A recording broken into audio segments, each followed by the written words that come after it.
अस्सलाम वालेकुम दोस्तों। कुछ लोग बहुत कम वसाइल होते हैं लेकिन बहुत खुशो खुर्रम नज़र आते हैं, और कुछ लोग जिनके पास दुनिया की हर चीज़ है, हर दौलत है, लेकिन उन्हें अगर करीब से जाके देखें तो वो बहुत ही ज़्यादा बेसुकून और जहनी अजियत का शिकार नज़र आते हैं। तो देखते हैं कि वो कौन सी चीज़ें हैं जो उनसे उनका जहनी सुकून छीन लेती हैं। जी हाँ, आज का हमारा मौजू यही है कि ये जहनी सुकून है क्या, कि हम पुरसुकून तभी नज़र आएंगे जब हमारा दिल मुतमईन होगा। अब आपको मैं एक कहानी जो एक बादशाह और वज़ीर की है, कि किसी बादशाह ने वज़ीर से पूछा अपने कि इस दुनिया में कौन सबसे ज़्यादा खुश रहता है। तो वज़ीर ने बहुत ही सिंपल सा एक जवाब दिया कि बादशाह सलामत, जिसके दिल में लालच कम और शुक्र ज़्यादा होगा वो सबसे ज़्यादा पुरसुकून होगा, मुतमईन होगा उसका जहन।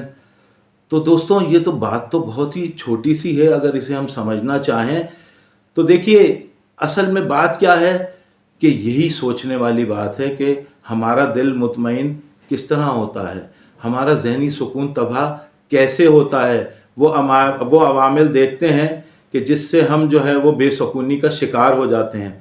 तो बहुत छोटी छोटी सी बातें हैं जिनका हम ख्याल अगर कर लें तो हम यकीनन पुरसुकून हो जाएंगे। देखिए, इस हवाले से अगर देखा जाए तो कोई बहुत ज़्यादा लंबी चौड़ी बातें नहीं हैं। दो चार चीज़ें अपने जहन में रखिए, इंशाअल्लाह आप भी जहनी तौर पर पुरसुकून हो जाएंगे। जी हाँ, सबसे पहली चीज़ दूसरों से मवाजना। भाई, दूसरों से मवाजना छोड़ दीजिए। अल्लाह ताला ने सबको सबके हाल में पैदा किया है। किसी को ज़्यादा दे दिया, किसी को कम दे दिया। जिसके पास कम है वो ज़्यादा के लिए अपनी मेहनत करे, कोशिश करे, और जिनके पास ज़्यादा है उसके बराबर अगर आ सकता है तो ज़रूर आए। हम क्या करते हैं कि हम सिर्फ अपने से ऊपर ही देखते रहते हैं। भाई, जब अपने से ऊपर ही देखते रहोगे, करोगे कुछ नहीं, तो फिर क्या जहनी तौर पे सुकून से रहोगे? जी नहीं, रह ही नहीं सकते। तो इसलिए कहने का मकसद है कि अल्लाह ताला ने जो कुछ भी तुम्हें दिया है उस पर शुक्र अदा करो और मेहनत करते रहो आगे जाने की, कामयाब होने की। तो यकीनी तौर पे अल्लाह ताला आपको भी नवाज देगा। और एक दूसरी चीज़ क्या है भाई, ज़रूरत से ज़्यादा सोचना।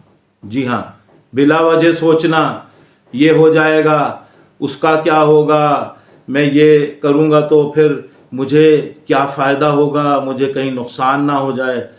तो देखिए, इतना सोचिए जितनी ज़रूरत है।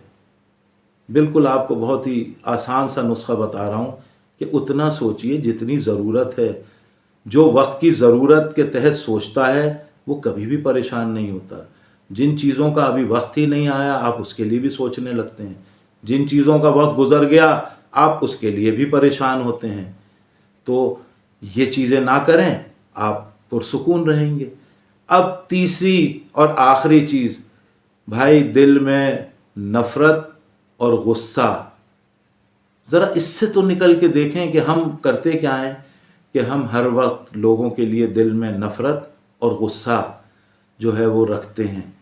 जब ये चीज़ आप रखते हैं तो आपको पता है कि आपकी शख्सियत जो है वो उसके अंदर क्या चीज़ पैदा होती है जो आपको पता भी नहीं होता। जी हाँ, सबसे बड़ी बेसुकूनी की यही वजह है कि हम नफ़रत और गुस्सा, इन चीज़ों को ख़त्म कर दीजिए। आप खुद देखिए कि आपकी ज़िंदगी पुरसुकून हो जाएगी। यही 3 चीज़ें हैं। फिर उसके बाद जहनी सुकून कहाँ से मिलता है? ज़ाहिर है अल्लाह ताला से ताल्लुक़ है। आप अल्लाह का जितना शुक्रगुजारी करेंगे, जितना शुक्र अदा करेंगे, आपको सुकून मिलेगा। फिर सादा ज़िंदगी, देखिए जो सादा ज़िंदगी गुजारता है वो हमेशा पुरसुकून रहता है। और छोटी छोटी खुशियाँ जो आती हैं उसको बड़ा समझिए। ये नहीं है कि जी मैंने जो है वो इतने करोड़ की गाड़ी लूँगा तो मैं खुश होऊंगा। भाई, हो सकता है गाड़ी 50,000 की भी आती है, उस पर भी खुश हो जाइए। मिसाल दे रहा हूँ एक। तो छोटी खुशियों को भी जो है वो सेलिब्रेट कीजिए, बड़ी खुशियाँ भी आ जाएंगी। और अपनी ज़िंदगी को आसान बनाइए। सुकून है तो सब कुछ है, वरना कुछ भी नहीं है। तो इन छोटी छोटी चीज़ों का ख्याल रखिए। नदीम हाशमी विजन देखते रहिए। इंशाअल्लाह अगली वीडियो में आपको फिर कोई एक नई चीज़ बताएंगे, कोई भी अपने तजर्बे की। तो बहुत शुक्रिया। कमेंट्स कीजिए, लाइक कीजिए, सब्सक्राइब कीजिए। अल्लाह हाफिज़।